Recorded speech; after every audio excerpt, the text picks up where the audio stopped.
favorite restaurant of Ronaldo and MU legends. Despite struggling in his younger days, owner Carlo Distefano has reached out and built a leading restaurant empire in Britain. Cristiano Ronaldo will return to the English pitch this weekend. Life in the city of Manchester is no stranger to the Portuguese superstar when he spent 6 years here. Like many other players in Manchester, Ronaldo also has a special fondness for San Carlo, a restaurant run by Italian owner Carlo Distefano. From an unknown barber, Mr. Carlo has created a chain of globally famous restaurants. Although not very popular in the media, this man's name in the restaurant business can be compared to those of Gordon Ramsay, Jamie Oliver. Italians have a predestined relationship with English football. San Carlo is more than just a restaurant to the British media. The paparazzi regularly appear at King Street, West, where the first San Carlo restaurant opened in Manchester, to hunt about top stars. On the day of his signing with Manchester United, Victor Valdez dined at this restaurant. Other players like Matteo Darmian or Nicolas Otamendi also chose San Carlo as one of the first destinations when coming to Manchester. Carlo Distefano is no stranger to that. Ronaldo, Sir Alex Ferguson or Jose Mourinho, during their time in office, are all regular guests of the 76-year-old boss. Pep Guardiola, the current manager of Manchester City, is also familiar with the San Carlo restaurant staff. That's also why the Manchester Evening News puts San Carlo's name on the list of 9 restaurants and bars where you can meet your favorite football stars. The British love football passionately. And for someone who has lived 60 years in the foggy country like Carlo, he also has a special love for the king's sport. In the early days of July, Carlo received dozens of questions about who he would choose in the Euro final between England and Italy. If I could only support one team in the final, I would say it's not the country I was born in. I've been in England for 60 years and the people are so kind. So I want England to win. He told the Birmingham Mail. However, what Carlo wanted did not happen when Gareth Southgate's army failed on penalties. The 76-year-old boss also sympathized with the employees when they could not focus on watching that match because the restaurant was still open. The match took place at 8 p.m. local time. We have to open the door. Not everyone likes football. Staff have to watch the game on the phone, in the kitchen. San Carlo is always open no matter what the game is, he said. While it may sound harsh, Carlo says employees need to get used to it. He has expanded restaurants in Bangkok, Thailand, Saudi Arabia, Bahrain, Qatar, and soon Dubai, UAE. Everything is ready for next year's World Cup, he replied. Anonymous barber becomes the boss. From the age of 9, Carlo began to work for money. At the age of 17, he left Sicily, Italy, to England to find new opportunities. To this day, Carlo still remembers the first day he set foot in this country. He said, I was at King's Cross Station but didn't speak the language. No one understood what I said. Fortunately, I finally found the train I needed. Then, I realized I was not alone. The train it was full of immigrants. A feeling of happiness and freedom overwhelmed me on the first day I came here. In Carlo's pocket, at that time, there was only $16.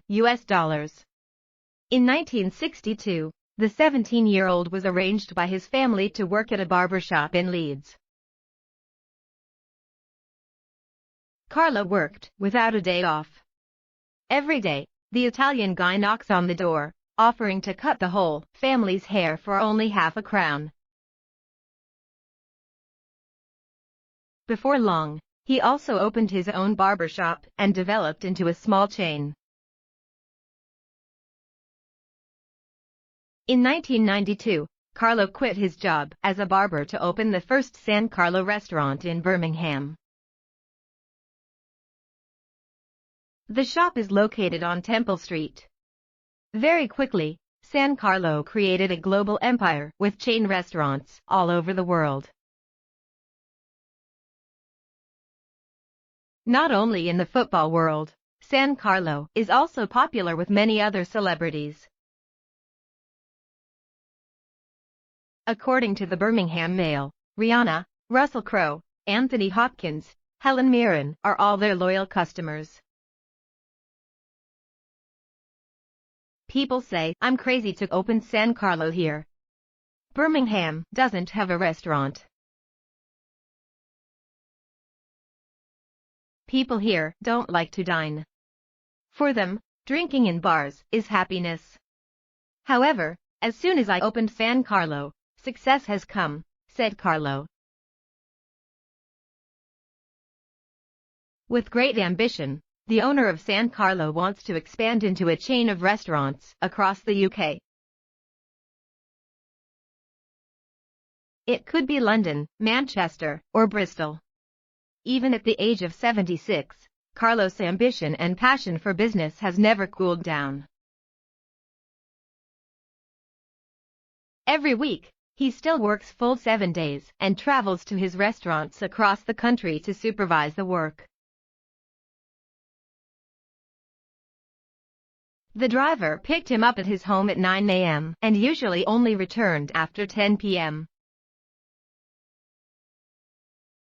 Sometimes, I don't know where I'm going after I get out of the roundabout. Turn right and I'll go to Manchester. To the left is London. I have to check all my restaurants. The staff never know where I'm going. Everything always goes wrong, and I have to keep the restaurant to a high standard, he stressed. Dedication to work pays off for deserving people like Carlo. In 2016, Carlo's restaurant revenue surpassed that of Gordon Ramsay in the UK. While the King of Chefs chain of 26 restaurants brought in around £45 million, Carlo's 18 restaurants brought him £60 million. Despite its success in many places, the restaurant in Manchester has always held a special place for Carlo. This city is where Carlo came and opened the first barber shop in St. Anne's Arcade. Later, when he opened a restaurant in Birmingham, Carlo always wanted to return to Manchester. Manchester is his home. That's where my father started his business. This place has always had a special place, said Marcello, Carlo's son. In 2005, San Carlo restaurant officially opened in Manchester. Singer Tom Jones came to eat the first week. Days later, Sven-Göran Eriksson, the former England manager, also appeared. Gradually, players from the teams turned this place into a gathering place. Marcelo has a lot of memories with MU players, especially the generation of Gary Neville, Ryan Giggs. Before the final round of the national championship, Neville and Giggs went to eat in San Carlo. They asked, "If we win, can we come here to celebrate?" Marcelo nodded and asked for the number again. The two legends of MU replied that it would be the whole team. The staff of San Carlo worked hard to prepare the space for the celebration of the Old Trafford team. Just win the last match, they will win. The MU players got out of the car and brought the trophy into the restaurant. To be honest, I thought I was no longer the boss that day. The players clapped, sang. All had a good night. To this day, they still tell me about that memory. San Carlo is not oriented to develop into a gathering place to celebrate football. However, it is also a good way to promote. Celebrities want to go out and enjoy delicious food, just like we do, he said.